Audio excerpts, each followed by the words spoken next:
Sahib sir, Digambar जी और सभागार में बैठे हमारे अग्रज, हमारे मित्रों और बच्चों,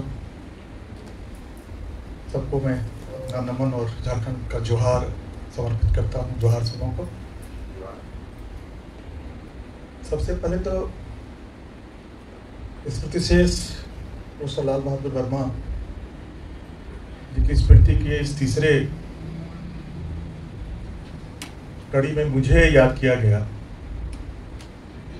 ये मैं कितना भावुक हूँ इस सम्मान के कारण। आनंद स्वरूप वर्मा और प्रोफेसर जगमोहन के बाद मैं मैं बहुत ही सम्मानित महसूस कर रहा हूँ। और सर से एक्चुअली जब हम लोग कमीशन की तैयारी ATH में करते थे तो हिंदी माध्यम होने के कारण हिंदी में किताबें इतिहास वगैरह की, तो सर के यूरोप का इतिहास का 2 खंड और इतिहास के बारे में वो जो पुस्तक थी उसमें एक आधार क्या पूरा मतलब कि पूरे विश्व इतिहास का एक पूरा तैयारी में उसने जो भूमिका निभाई, फिर उसके कारण से मैं जिस ढंग से कमीशन कर सका। तो मुझे कभी लगा होगा कि कभी इनसे भेंट होगी। तो प्रगतिशील लेखक संघ के कार्यक्रम में इलाहाबाद सर हम लोग गए थे 15 साल लगभग पहले, हम और मिथिलेश जी। तो सर से गए थे आवास पे मिलने के लिए, और लगा ही नहीं कि मैं इतने बड़े प्राध्यापक से और इतने बड़े लेखक से और इतने बड़े विचारक से मिल रहा हूँ। इतनी सहजता से, शिष्य से भी छोटे हम लोग रहे होंगे उस समय, और इतना अच्छा लगा। वो हम लोग क्या करते हैं रांची में, उसमें कांची पत्रिका भी हम लोग निकालते थे हम मिथिलेश से। तो उस पत्रिका के बारे में और प्रगतिशील लेखक संघ की गतिविधियों के बारे में बहुत विस्तार से चाय पिलाई उन्होंने। अरे हम लोग के लिए तो अद्भुत अनुभव लेकर हम लोग गए थे, और आज उनकी स्मृति में यहाँ खड़ा हूँ। तो ये स्वप्न में भी मैं नहीं सोचा था कि ये सम्मान मुझे मिल पाएगा। तो सर की किताबें और सर की जो किताबें आती रही, चाहे वो उत्तर पूर्व मणिपुर विश्वविद्यालय में जब वो गए इतिहास के विभाग अध्यक्ष हो गए, और उनकी उत्तर पूर्व जो उपन्यास आया, तभी उस संस्थान में ये जो मणिपुर में जो कुछ चल रहा है कुकी और मैथिज के बीच में, और दिल्ली बड़ा मौन था। तो झारखंड चूंकि एक आदिवासी प्रदेश है, तो हम लोगों ने उनसे सहभागिता, एक संवेदना दिखाते हुए एक कार्यक्रम हम लोगों ने TRI में 4 दिनों का, हम तो केवल मणिपुर पर चाह रहे थे, लेकिन सरकार को लगा कि केवल मणिपुर पर चाहेंगे तो फिर दिल्ली की नज़र जो है बहुत कड़ी हो जाएगी। तो उन्होंने 8 नॉर्थ ईस्ट के राज्य के इतिहासकारों को और संस्कृत कर्मियों को बुलाया, और मणिपुर से मैती भी आए और कुकीज भी आए और नागा भी आए। तो उसकी तैयारी में सर की किताब ने जो भूमिका निभाई सर, वो मैं उरीन नहीं हो सकता हूँ। और सर की सारी किताबें, चाहे इतिहास से जुड़ी हुई हों या क्रांति से जुड़ी हुई किताबें हों, वो सब मेरे वो अलमीरा में, और इतिहास की जहाँ किताबें हैं या जहाँ मेरा वो हैं और प्रेरणा देती हैं। तो ठीक है कि सर से पढ़ने का मौका सीधे सीधे तो नहीं मिला, लेकिन वो आदिवासी परंपरा में एकलव्य ही होते हैं, अर्जुन तो हम लोग बन नहीं पाते हैं सर। तो एकलव्य वाली परंपरा में हम हैं, और आज मुझे ये अवसर मिला है। और अरुण जी जिनको याद कर रहे थे, स्मृति से सुभाष पंत सर, 2 साल पहले मैं आया था तो किसी कार्यक्रम से, और दिगंबर जी नहीं थे, तो उन्होंने बता दिया था कि सुभाष जी के यहाँ चले जाइए। तो फिर वही अनुभव हम और अंशफल जी और विजय गौड़ जी एक शाम हम लोगों ने गुजारी थी उनके साथ। तो लगा ही नहीं कि वो कमलेश्वर के समय के उस समांतर कहानी के आंदोलन का एक कथाकार, जिसको सारिका में हम लोग पढ़ा करते थे किशोरावस्था में। पिताजी हिंदी के प्राध्यापक थे, तो वो धर्मयुग और दिनमान और सारिका वगैरह का सुख मिलता रहा वो छात्र जीवन से ही।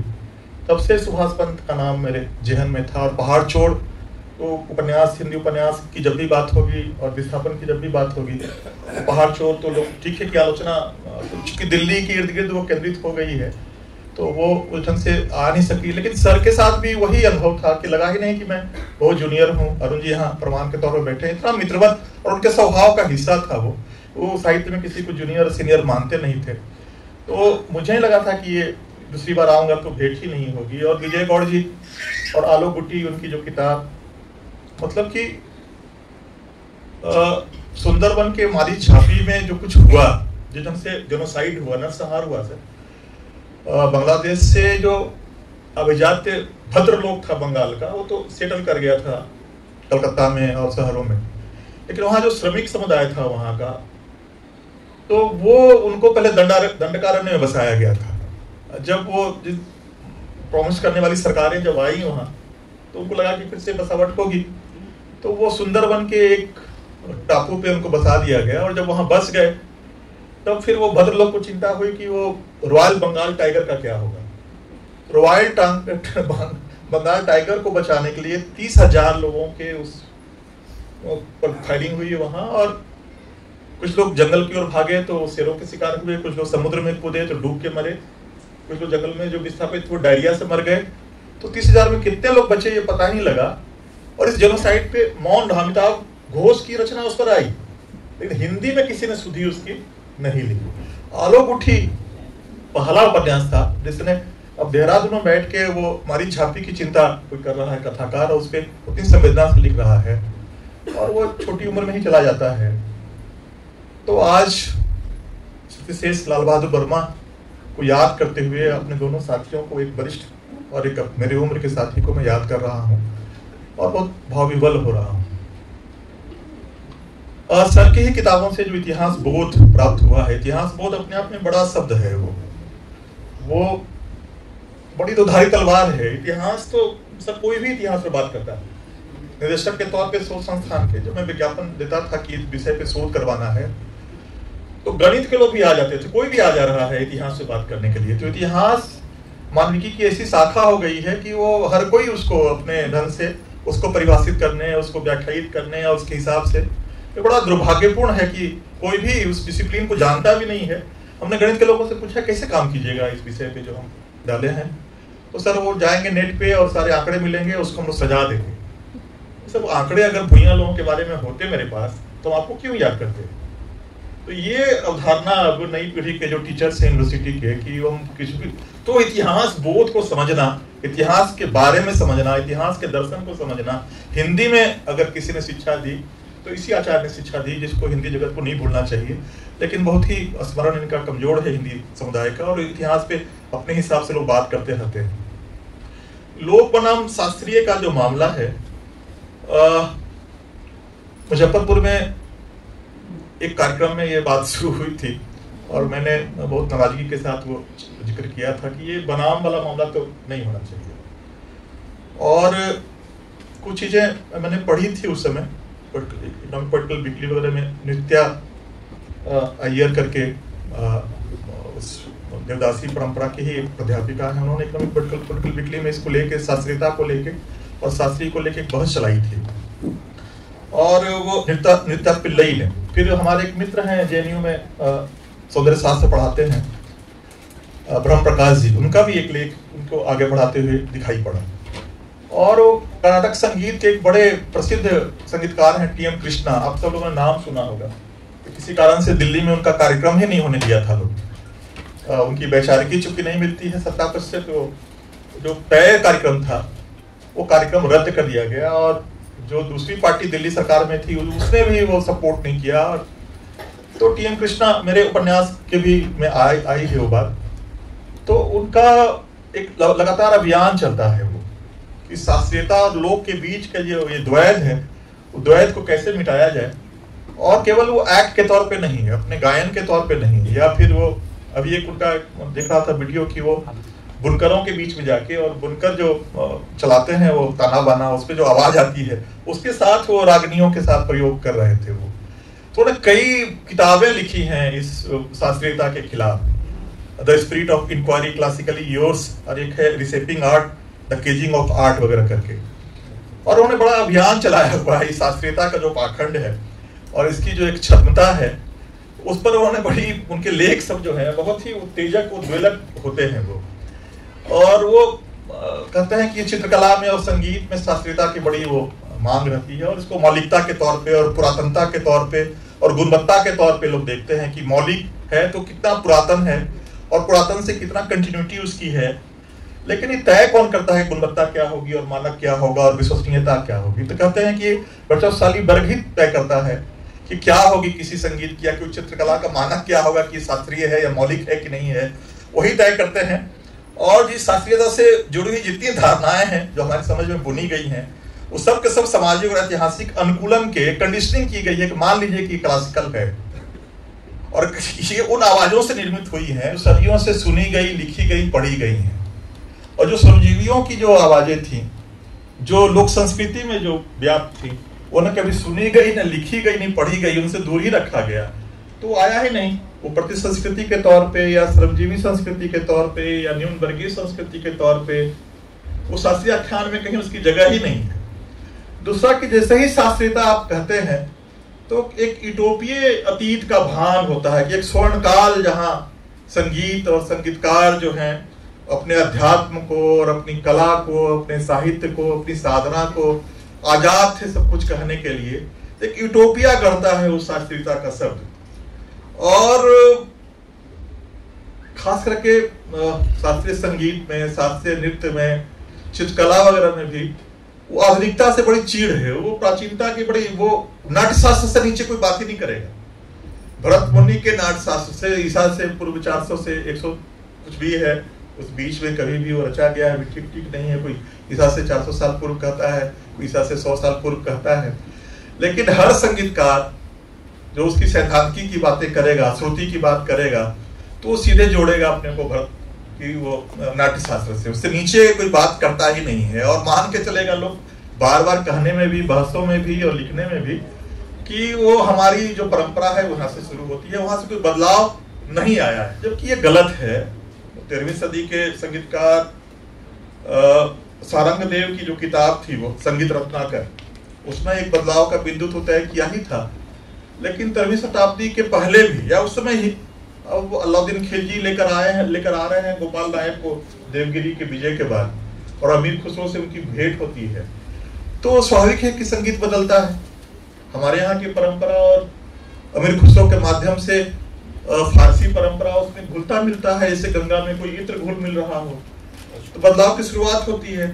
फिर जैसे ही वो मोहम्मद शाह रंगीले के दरबार में या अकबर के दरबार में ही तानसेन आते हैं, और ध्रुपद की जितना ही रूप हो सकता है ध्रुपद का, जितने राग रागनियां हो सकती, जितने प्रयोग हो सकते हैं, सब तानसेन ने किया। अब वो स्वामी हरिदास के प्रभाव में किया या अपनी प्रतिभा के कारण किया, तो बदलाव तो आ रहा है। फिर वो जैसे ही आता है मोहम्मद शाह रंगीले के समय में, तो आप देखते हैं ख्याल गायकी एक नई चीज आ रही है। अभी तक ध्रुपद और धमार था, अब ख्याल गायकी आ रही है। नेमत खान जो सदा रंग है और फिरोज खान जो अदा रंग है, तो अधिकांश ख्याल गायकी के बोल जो है वो वहां गढ़े जा रहे हैं। तो बदलाव तो आ रहा है, लेकिन आप मानने के लिए तैयार है नहीं। आपको वही चाहिए, नाट्यशास्त्री चाहिए, पुरातनता ही चाहिए और प्राचीनता ही चाहिए, वहीं से आप सारी मानकता तय कर रहे हैं। तो ये जो है, और टी.एम. कृष्णा का कहना है कि जो हमारे परिवार में और समाज में और हमारे ग्रामीण परिवेश में मौसमों को बदलने से लेकर और हमारे जो अनुष्ठान है, जन्म से लेकर विवाह और मृत्यु तक के अनुष्ठानों में जो गीत गाए जाते हैं, पर्व त्योहार पे जो गीत गाए जाते हैं, हर इलाके में अलग अलग ढंग के, और प्रजापता कुमार गंधर्व ने उन लोक गीतों से नए धुन रचनाएं कैसे आ सकती हैं शास्त्रीय, उस पर पूरा काम किया। तो कुछ लोग तैयार थे समझने के लिए, लेकिन और वो टी.एम. कृष्णा इस पर बल देते हैं कि खास करके जो जनजातीय परंपरा है, जो संस्कृतिकरण की प्रक्रिया से बची रही या इस्लामिक परंपराओं से बची रही और ये अपने वैश्विक प्रभाव से बची रही है, वहां जो शुद्धता अभी भी है, तो उसको कम प्राचीन कैसे मानेंगे, उसको कम मौलिक कैसे मानेंगे?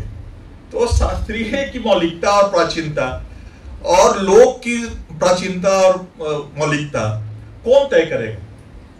तो ये कहते हैं कि ये जो केवल रोकता नहीं है, बाधा ही नहीं खड़ा करता है लोक और उसके बीच में, ठीक लेना है तो ले लेता है वहां से सब कुछ, लेकिन लोक से लेने का मतलब ये नहीं है कि जिस श्रमजीवी वर्ग से वो संगीत ले रहा है उनको भी मंच पर आने देगा। तो हमारे उपन्यास में भी आता है कि बाउल से जो शास्त्रीय संगीतज्ञ में जो बदले हैं, वो कलकत्ता के मंच पे उनको सम्मान नहीं मिलता है, उनको लोग उतार देता है लोग कि आपको कैसे माने कि आप किस घराने के हैं और किस अज्ञात घराने के।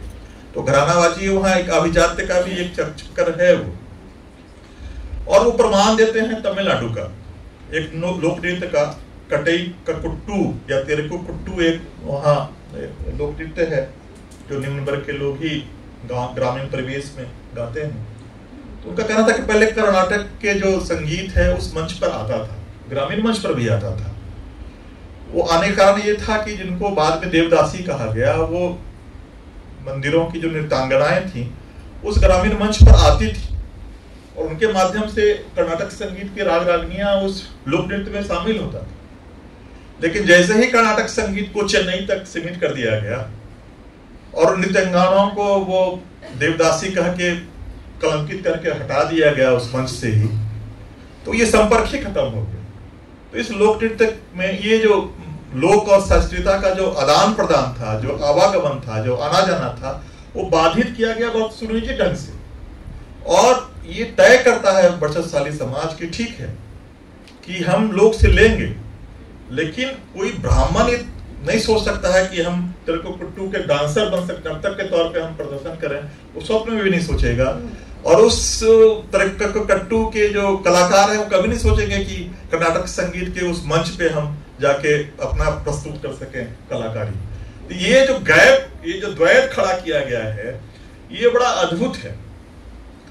और एक किताब है रामविलास शर्मा जी की, संगीत का इतिहास और भारतीय नवजागरण की समस्याएं, तो वो बड़ा ये जो ध्रुपद और धमार वगैरह का जो एक साम वेद से ही सीधे आ रहा है, वेदों से कह के तो और ज्यादा उसको मतलब बहुत ही ऐसा कह दिया जाए कि कुछ हुए ही नहीं, एक आध्यात्मिकता का आवरण दे दिया जाए, तो उस आवरण को तोड़ते हैं इस कि कहाँ वेद और सामवेद वाला मामला है। ब्रज के इलाके में खासकर होली वगैरह में धमार वगैरह गाया जाता था और मूलतः ये लोक संगीत था।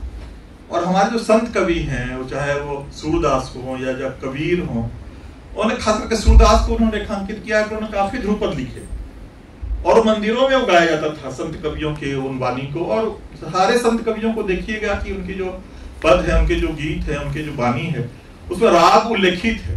चाहे सूरदास हो चाहे कबीर हो, वो किस राग में गाया जाएगा उनका ये उनका दोहा या उनका पद वो उल्लेखित करते थे।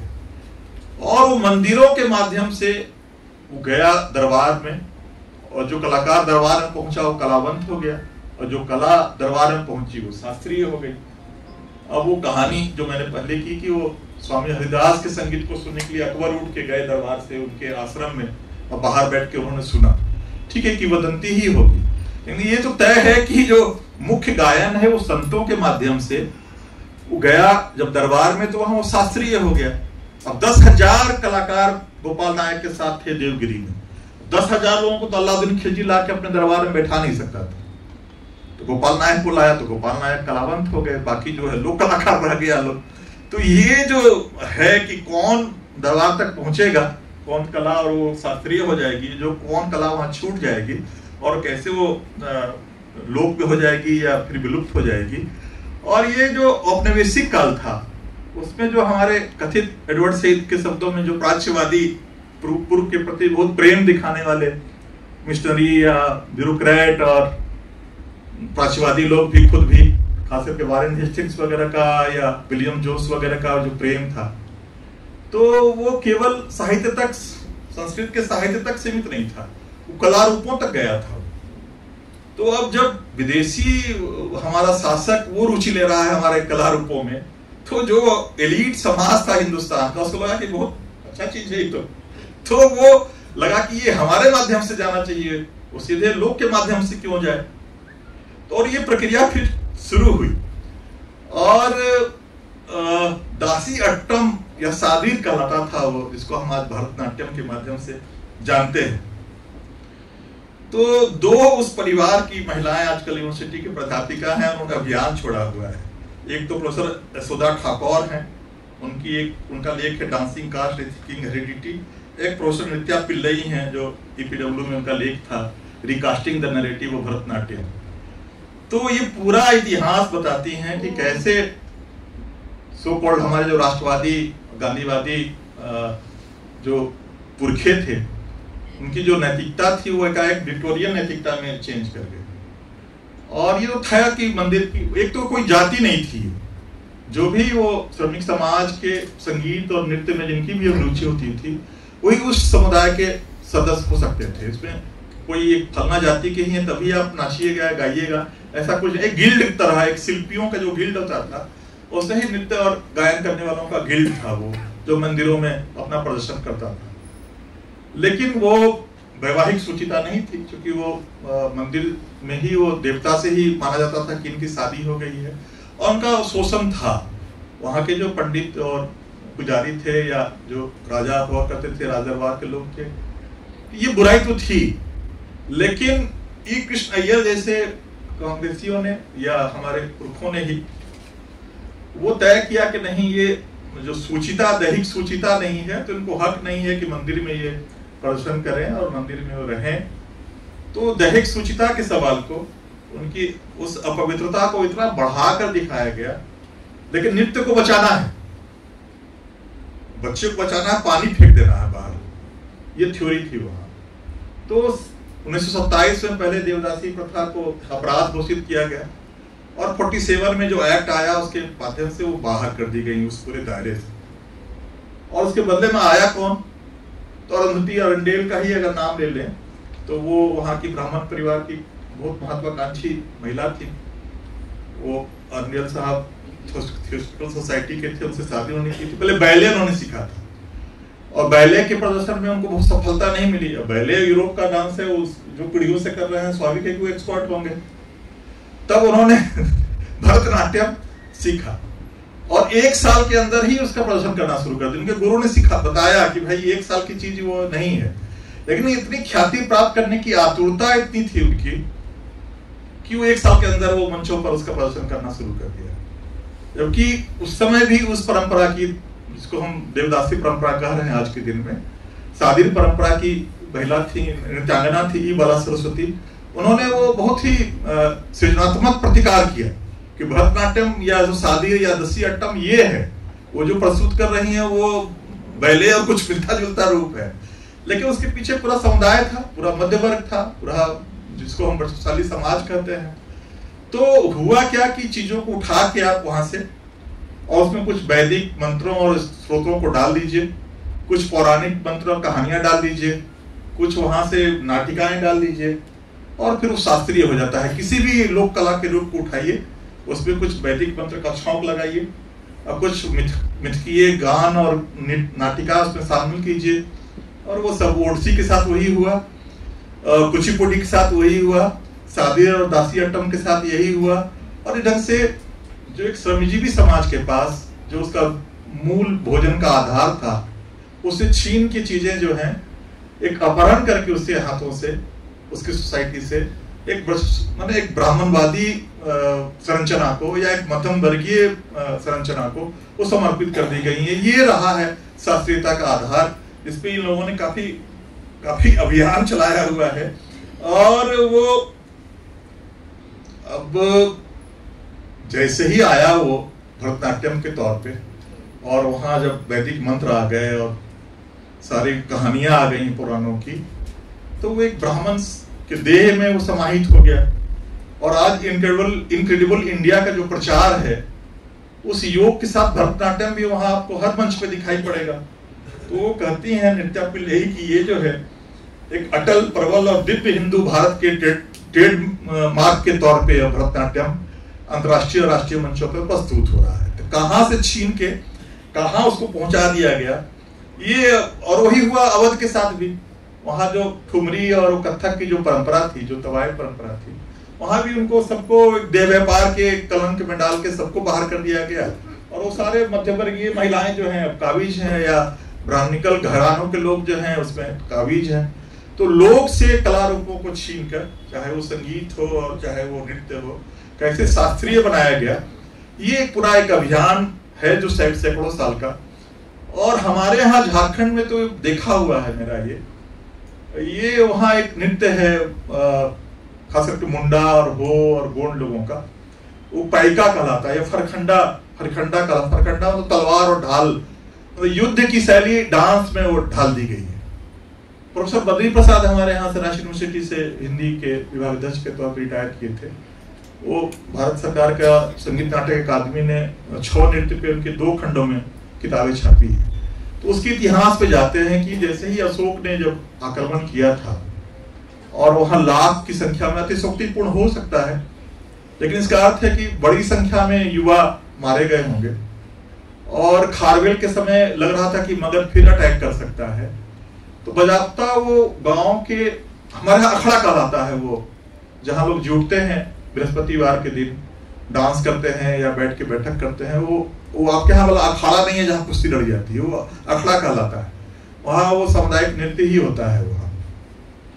तो वहां पहुंचाया गया उस डांस के फॉर्म को, युद्ध के, तो कलिंग युद्ध का प्रभाव सर वहां तक पहुंचा, और वो पैका इतना लोकप्रिय हो गया। अब तो ईसा से 100-200 साल से लेकर हजारों 2000 साल की परंपरा है कि अब मुंडा लोगों की शादी में जो बारात के आगे आगे पैका का ग्रुप नहीं चलेगा सर, वो बड़ा युद्ध का, वो तलवार वलवार लिए हुए उसी ढंग से, और नाचते हुए और वो प्रदर्शन करते हुए, और वो बेटी के पास से भी एक ग्रुप रहता है सर पैका का। और जब जैसे ही बारात आती है तो दोनों तरफ का पैका का जो नृत्य का जो दल होता है वो अपने वो प्रयोग, अपना जो पूरा प्रदर्शनी करता है अपने युद्ध कला का, तो अद्भुत दृश्य होता है। तो हमारे यहाँ सरायकेला जो राजवंश है उनके दिमाग में कुछ आया, उन्होंने उड़िया शिक्षकों को बुलाया, गुरु लोगों को, और उसको एक अर्थशास्त्रीय शास्त्रीय नृत्य में ढाल दिया छौ के तौर पर। वही किया, छौ में वही हुआ कि कुछ वो मंत्र लाए गए और पुराण के कुछ कहानियां लाई गई। महिषासुर मर्दनी बड़ी लोकप्रिय है छौ नृत्य में, और वो शास्त्रीय नृत्य का। और पद्मश्री का मैं सूची देख रहा था कि पद्मश्री छौ में मिला कि नहीं है। तो ये उड़िया ब्राह्मणों को जो गुरु के रूप में रहे हैं, या फिर वो उनके सरायकेला राजकुमारों को जिनका नृत्य है, जिन मुंडा लोगों को, उनको तो आज तक पद्मश्री को जानता भी नहीं कि नृत्य कहाँ से आया। तो ये जो अपहरण करने का जो एक लगातार एक प्रक्रिया है, वो केवल मेरे यहाँ नहीं पूरे देश की ये परंपरा रही है कि लोग से चीजों को छीन के उसको ऐसा रूप दे दिया जाए कि वो शास्त्रीय हो जाए, और फिर उनसे दूर कर दिया जाए कि वो उसको छू ही नहीं सके।